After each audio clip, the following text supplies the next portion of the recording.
Je voudrais maintenant aborder, toujours en théologie catholique, la question de la sorcellerie. Une chose à laquelle l'Église a toujours cru, de même qu'elle croit en l'existence d'anges révoltés, les fameux démons. Seulement, à un moment donné, dans l'Église catholique, mais principalement dans les églises protestantes, parce qu'il y avait justement moins un magistère central qui tempérait les velléités de terrain des différents inquisiteurs, eh bien, à un moment donné, dans l'Église, il y a eu une véritable erreur théologique, dans le sens que les sorciers, les sorcières, quand on les dénichait, et parfois par la torture, donc n'avait rien à voir avec des sorciers, le discernement était fait n'importe comment, eh bien, on les livrait aux bras séculiers et ils étaient exécutés, ils étaient brûlés vifs.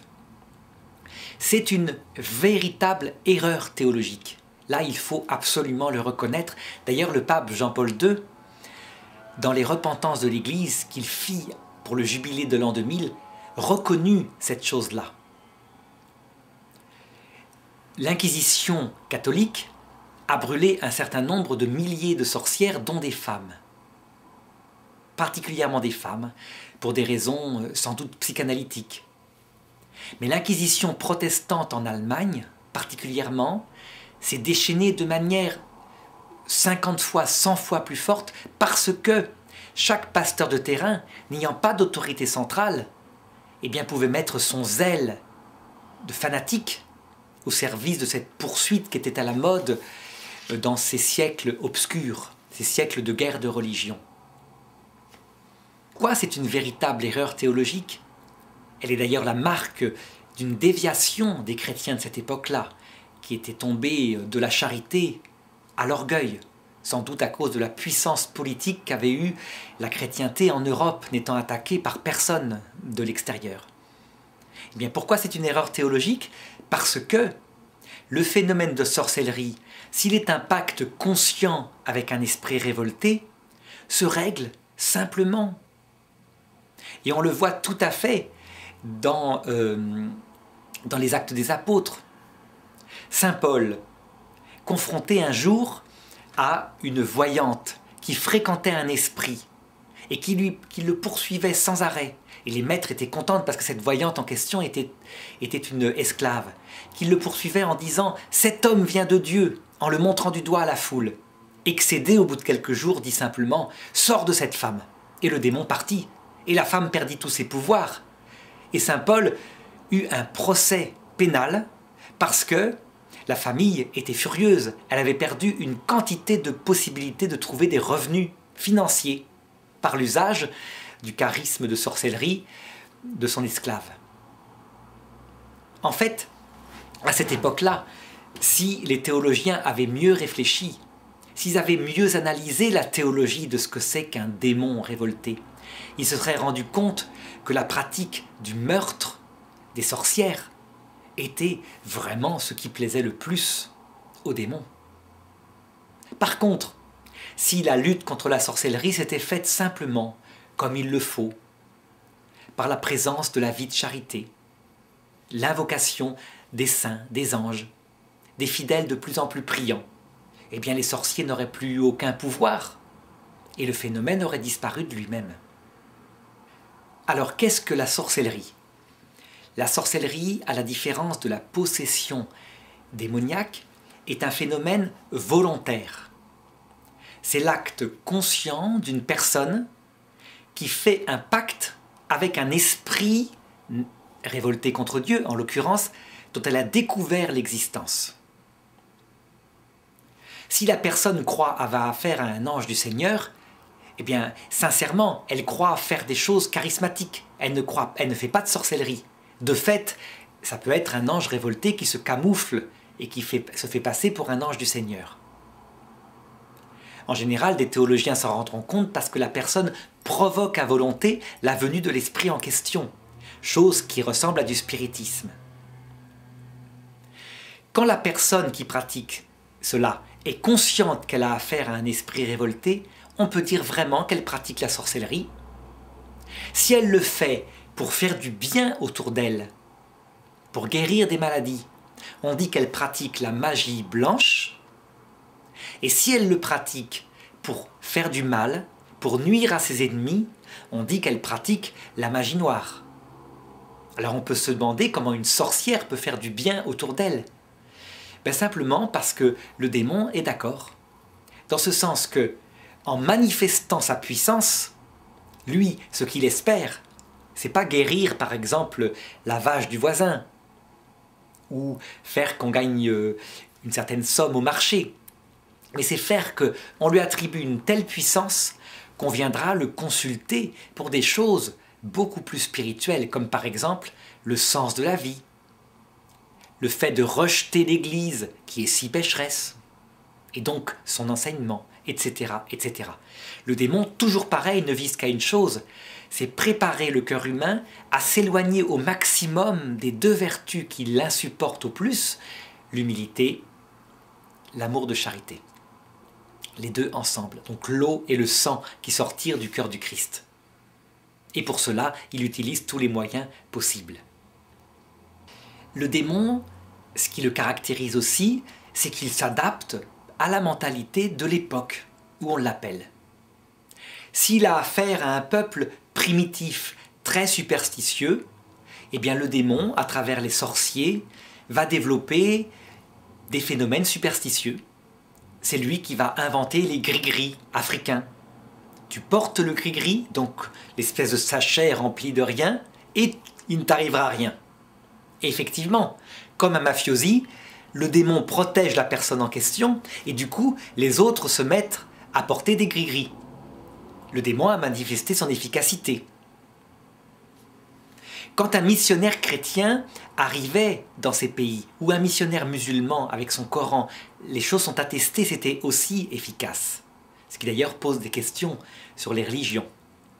Quand un missionnaire chrétien arrivait dans ces villages où était pratiquée la sorcellerie, il plantait la croix, il mettait une statue de la Sainte Vierge, et le sorcier perdait tous ses pouvoirs. Sauf le pouvoir de tuer avec un couteau de sa propre main. Il perdait ses pouvoirs paranormaux. C'était frappant. Et là, les gens, étant eux-mêmes superstitieux, disaient aux missionnaires « L'esprit que tu adores est plus puissant que l'esprit de notre sorcier, explique-nous », ce qui permettait aux missionnaires d'expliquer le message du Christ. Et ensuite, petit à petit, de les libérer des superstitions. Petit à petit, on sait à quel point dans les pays africains et les pays des dom-toms, donc qui ont beaucoup d'origine africaine, les superstitions, la peur du démon est encore très présente.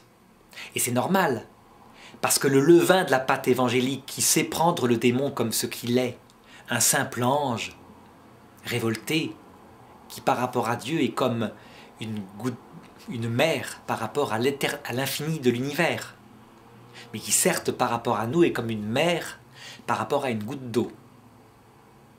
Eh bien quand on lui donne sa juste place, et que simplement on a une vie de prière normale, chrétienne, une pratique de l'humilité et de l'amour, eh bien on n'en a pas peur.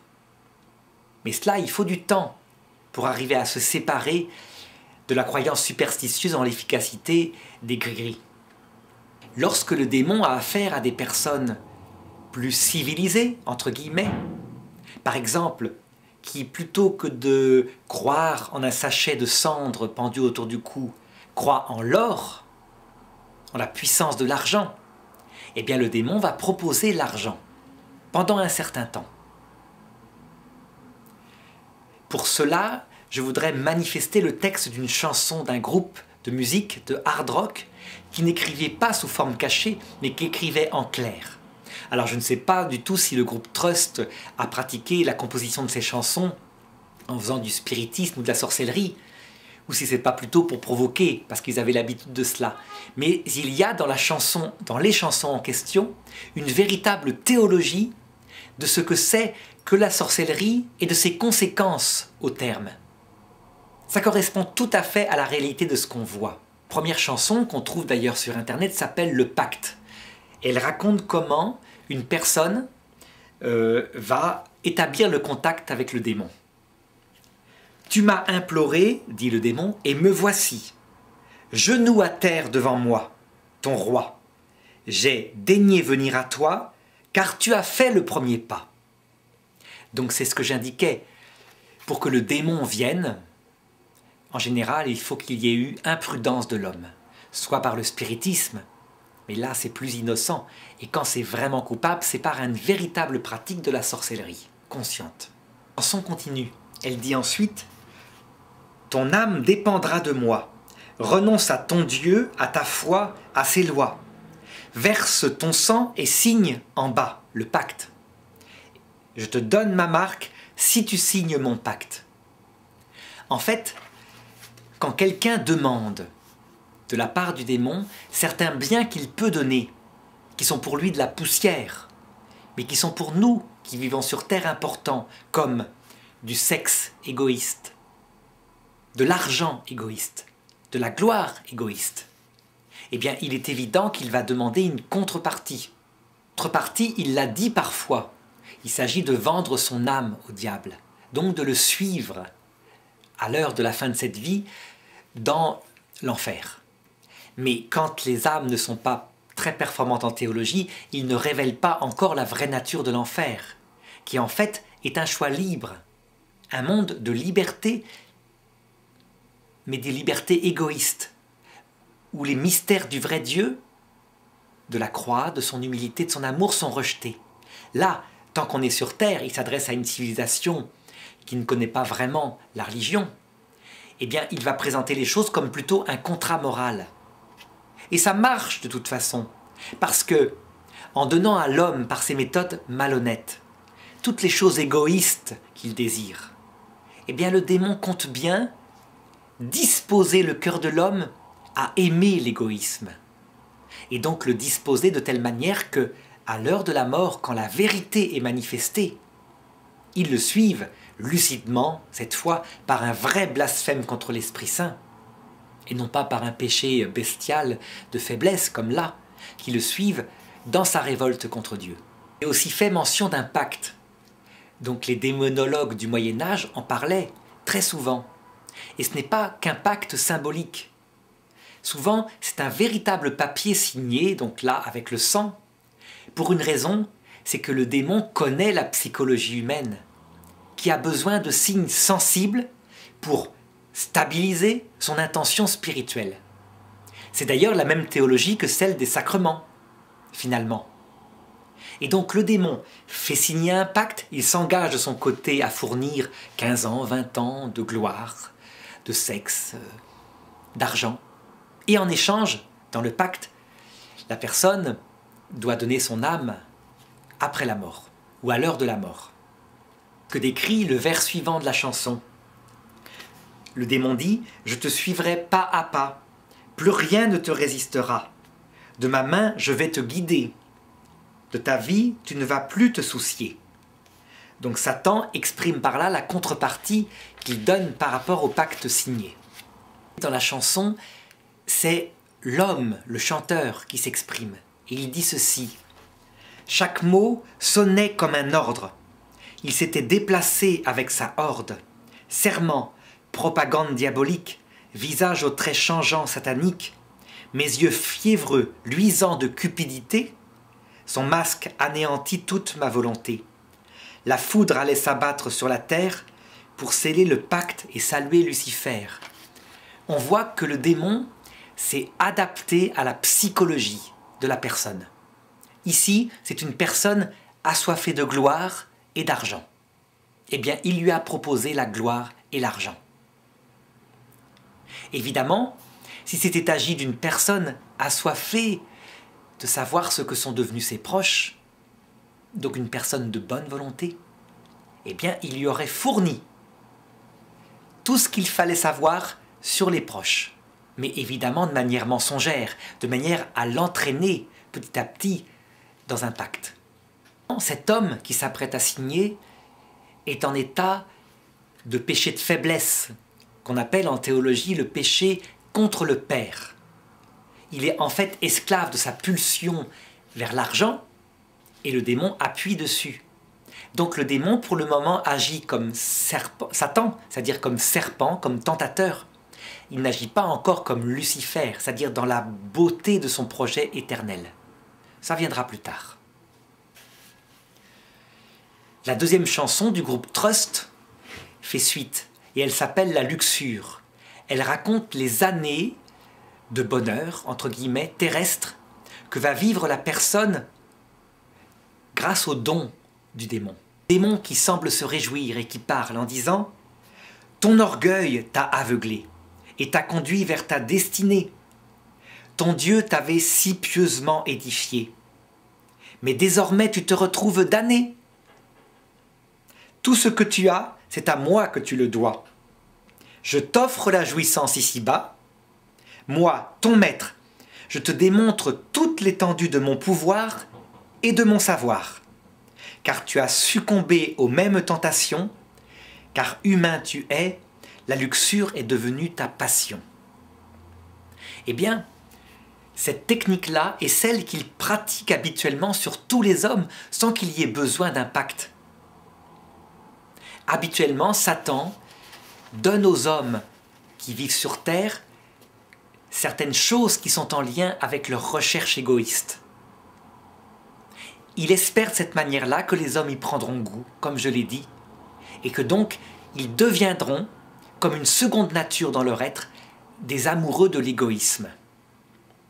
C'est une disposition importante pour lui, parce que si le démon de cette terre révélait le vrai mystère de son iniquité, à savoir qu'il ne veut pas que l'ordre de la grandeur dans la vie éternelle soit fondé sur l'humilité, eh bien certainement que beaucoup d'hommes qui sont de bonne volonté ne le suivraient pas.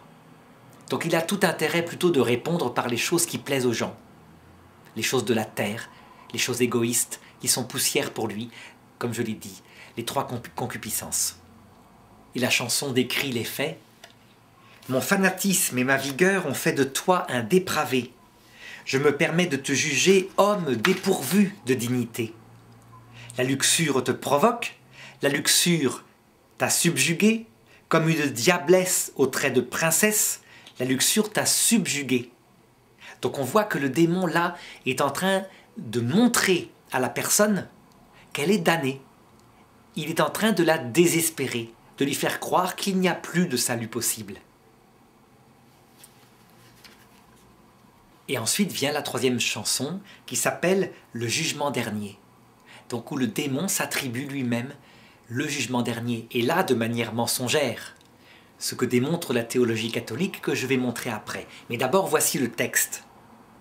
Donc ça se passe peut-être 20 ans plus tard, quand les 20 ans de bonheur terrestre, de plaisir, ont été réalisés. « Je suis venu te chercher, car notre pacte est enterré.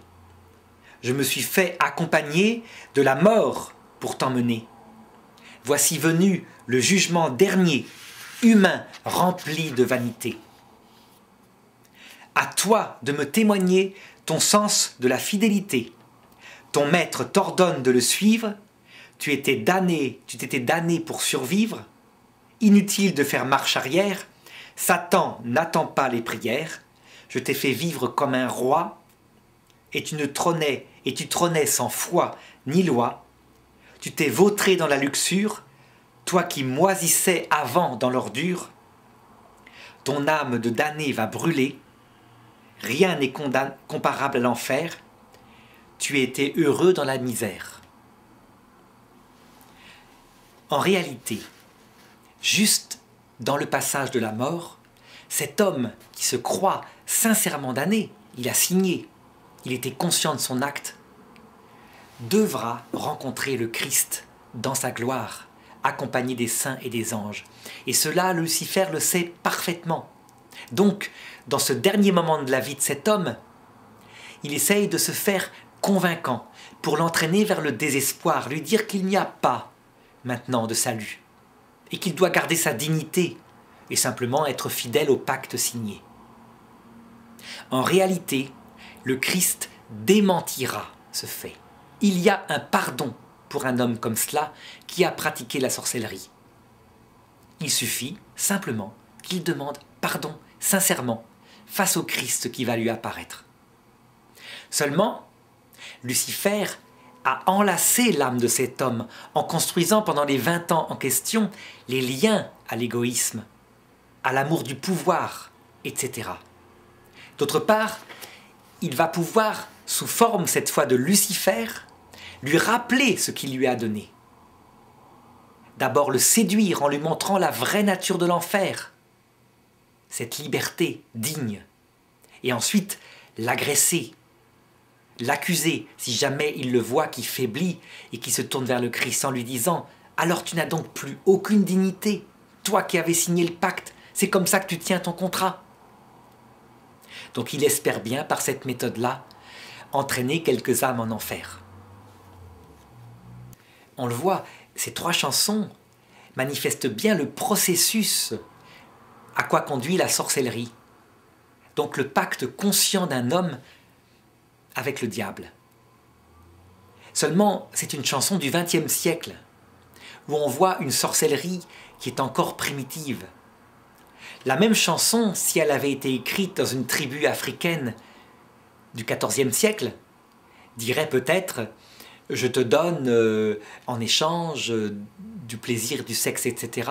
Je te donne quelque chose qui est en rapport avec leur religion, qui était encore plus primitive que celle qui est décrite ici. » C'est pourquoi, vers la fin du monde, la foi catholique affirme qu'il viendra un dernier antichrist qui réalisera sur terre, qui manifestera sur terre en vérité le mystère de l'iniquité.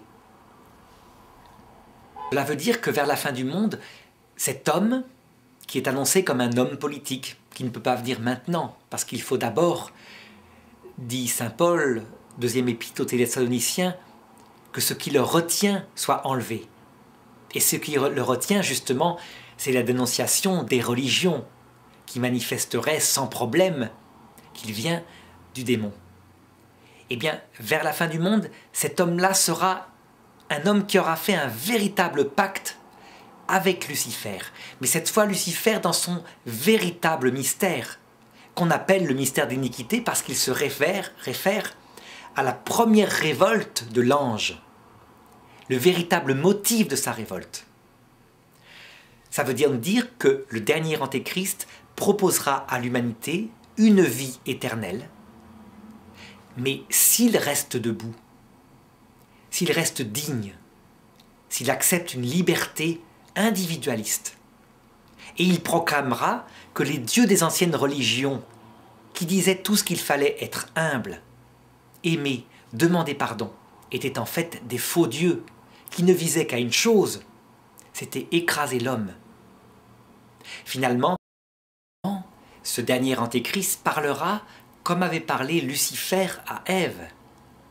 Ça veut dire qu'il n'avait pas caché le motif profond de sa révolte. À l'époque, il ne tentait pas sur des choses comme le sexe égoïste, la gloire égoïste, l'argent égoïste. Il tentait sur la liberté. Eh bien, on peut imaginer que vers la fin du monde, s'il y a des chansons comme celle de Trust, elles n'auront rien à voir. La sorcellerie, à cette époque-là, fonctionnera de manière tout à fait libre et digne. Et c'est pour cela que c'est le pire des antéchrists. Parce que véritablement, quand on voit, soit à la fin du monde, soit à l'heure de la mort, ce que c'est qu'en réalité le projet de Lucifer, eh bien notre égoïsme peut véritablement en être enthousiasmé, plus que partout ailleurs, plus que ces espèces de chansons un peu sauvages là, qui font tout de même un peu primitifs, mais qui sont le travail de Satan habituel. L'Évangile dit que les saints eux-mêmes, si le temps n'avait été compté, eh bien il n'en aurait resté aucun, ils auraient suivi l'Antéchrist. Donc évidemment, le temps de cette dernière religion, qui sera une sorcellerie, donc qui sera un culte efficace de Lucifer et de ses anges, ne durera qu'un temps. Si Dieu permet à l'heure de la mort la venue de Lucifer pendant un temps compté, et s'il le permet à la fin du monde, c'est pour nous sauver. En fait, nous verrons à l'heure de la mort que face à Lucifer, si nous sommes livrés à nous-mêmes, tous, nous le suivons avec enthousiasme. Parce que nous voyons, sans l'aide du Christ, je dis bien, tant que le Christ n'est pas là, un monde de merveilles, c'est le même paradis, celui qu'a créé Dieu, un monde de merveilles et de liberté. Seulement, heureusement, Le Christ vient vite à notre aide pour nous montrer que c'est un appartement témoin que présente Lucifer, le menteur. Parce que ce monde de merveilles, on y est seul. Et donc très vite, on le transforme en un monde d'ennui. Et surtout, si on a rejeté face à face le Dieu, le vrai Dieu, rayonnant d'amour et d'humilité, lorsqu'on voit les gens du ciel, qui eux ont choisi la mort à eux-mêmes, quitte à aimer Dieu et le prochain, on est plein de jalousie, d'envie, de haine. Et on transforme ce pseudo-paradis de Lucifer en un monde à notre image, donc tel que le décrit la Bible, un monde glacé, un monde d'angoisse, de grincement de dents, de jurons, de malédictions. Une fois, une jeune fille qui était de mes élèves m'avait dit « Moi, je ne crois pas dans le Christ, mais je crois dans le démon parce que lui, au moins, il répond. » Eh bien, c'est une remarque tout à fait judicieuse. Je veux dire par là que, quand il y a sorcellerie, que ce soit avec Satan, dans le satanisme tel que le décrivait la chanson de Trust, ou que ce soit avec Lucifer, ce qui est beaucoup plus noble, dans le luciféranisme, tel que ça se passera à la fin du monde, et il existe déjà quelques groupes lucifériens, ici dans le monde, qui sont tout à fait pacifiques, qui ont opté simplement pour les valeurs de Lucifer, de cette liberté égoïste. Eh bien, dans les deux cas, il y a véritablement des réponses extérieures, alors que le Christ, lui, répond par la présence intérieure du Saint-Esprit. Donc, quelqu'un qui est jeune et qui n'a pas d'intériorité, qui n'est pas habitué à cela, croit que le Christ ne répond pas. Par contre, le démon, immédiatement, se fait sentir par des bruits, des gestes, de l'efficacité, des rêves dans la tête. Parfois même par des apparitions visibles. Alors évidemment, si une personne est assoiffée de ces choses qu'on trouve immédiatement et qu'on trouve sur la terre, elle va plutôt se tourner vers cela. Qu'est-ce que peut apporter à une personne le démon lorsqu'elle le fréquente par la médiation de la sorcellerie? Eh bien, le démon pourra apporter des biens biologiques pendant un certain temps, comme la santé. Le démon a un pouvoir pour guérir certaines maladies, effectivement. Et aussi des biens psychologiques. Ça veut dire un sentiment de bien-être. Il peut l'apporter non seulement parce qu'il a un pouvoir direct sur la psychologie du cerveau, donc il peut mettre un certain état de plaisir permanent, de paix, tout psychologique, mais aussi parce qu'il peut apporter des biens qui comblent les sentiments psychologiques qui sont en nous et qui ont besoin de s'équilibrer. Par exemple, il peut apporter à un angoissé la réponse par l'argent. Gagner au loto éventuellement, quoique c'est assez difficile parce que tellement de gens pratiquent ces méthodes-là pour gagner au loto que ça doit certainement se contrer. Mais enfin, de l'argent qui arrive d'une façon ou d'une autre par une réussite professionnelle ou n'importe quoi de ce genre. Ceux qui ont besoin de valorisation, il peut les combler par le succès, la gloire. On raconte que certains groupes de musique acceptèrent de faire une sorte de pacte et en échange, le démon leur avait produit le succès. Mais ils devaient composer les chansons en faisant les séances en question, les séances de spiritisme. Pour d'autres, qui veulent être dans l'instant présent, autonomes, bien dans leur peau, il peut apporter le sexe et même un certain amour sentimental. Ce que ne pourra jamais apporter par contre le démon, c'est la véritable amitié durable, une vie de famille fondée sur des valeurs chrétiennes et humaines, comme la fidélité au-delà des sentiments. Ça l'énerve, ce n'est pas son truc. Donc il apporte toujours de l'apparence et du clinquant. On dit bien que le démon est le prince de ce monde. Donc les valeurs des médias, de ce qui apparaît le plus brillant dans ce monde, ce sont les valeurs qu'il met principalement en avant. Deuxièmement, le démon peut apporter l'espoir d'une survie après la mort, et y compris le dernier antichrist, Lucifer, et son serviteur humain, l'homme politique qui le révélera vers la fin du monde. mais il ne peut pas apporter ce qu'apporte le vrai Dieu. Ça veut dire la fin des angoisses. Pourquoi? Parce que seul le vrai Dieu est parfaitement adapté au cœur humain, fait pour l'amour, pour la vérité et pour la puissance au service de cet amour et de cette vérité. Le démon, lui, c'est plutôt une présence froide. On n'a pas de vie de prière avec le démon. On a une fréquentation efficace. On lui demande quelque chose, il le fait quand ça lui est utile. Et puis après, dans l'autre monde, en enfer, eh bien c'est un monde de personnes individuellement seules, qui ne pensent qu'à elles, toutes seules. Donc, qui voient ressurgir les manques dans leur cœur fait pour le vrai Dieu, les manques du vrai Dieu. Résultat, quand on analyse le comportement de ceux qui pratiquent la sorcellerie, on peut dire qu'ils ont un bonheur mondain. Un bonheur de séduction, un bonheur tel que le présente l'illusion. Mais ils sont toujours soumis aux angoisses parce qu'ils n'ont pas de vie de prière intérieure. Et en général, leur vie de famille n'est pas profonde parce qu'ils sont très individualistes. Comment faut-il faire maintenant pour lutter contre la sorcellerie?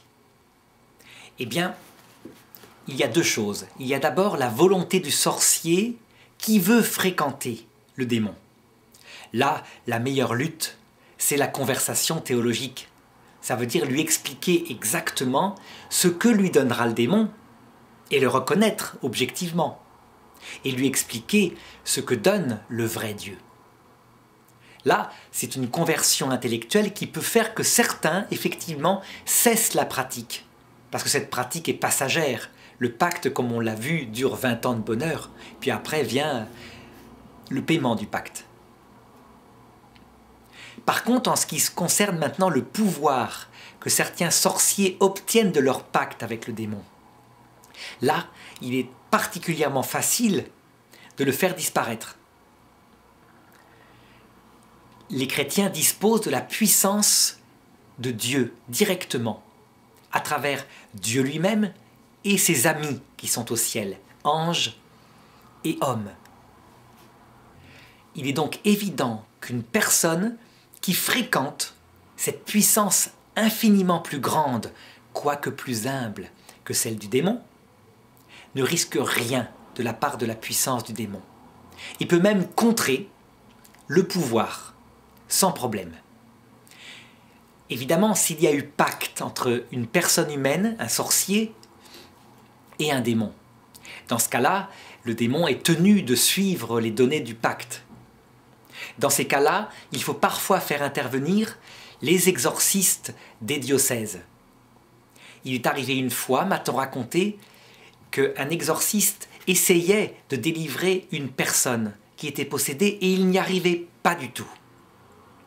Ça ne marchait pas. Il y avait eu plusieurs séances avec le grand exorcisme, comme je vais le raconter dans la leçon suivante.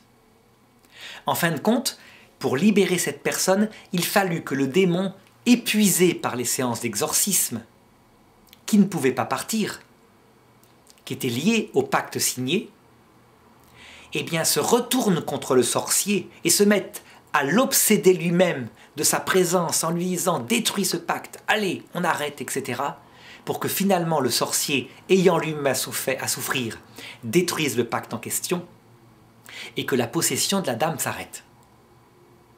Donc là, évidemment, ça n'appartient plus aux simples fidèles. Là, dans des choses comme cela, l'Église a toujours dit c'est réservé à un prêtre seulement, un prêtre diocésain chargé de cela. Et de plus, les actes des apôtres montrent à quel point c'est sage de la part de l'Église. Parce qu'elle raconte comment des exorcistes juifs, ayant compris la puissance qu'avait Jésus, pratiquaient des exorcismes au nom de Jésus.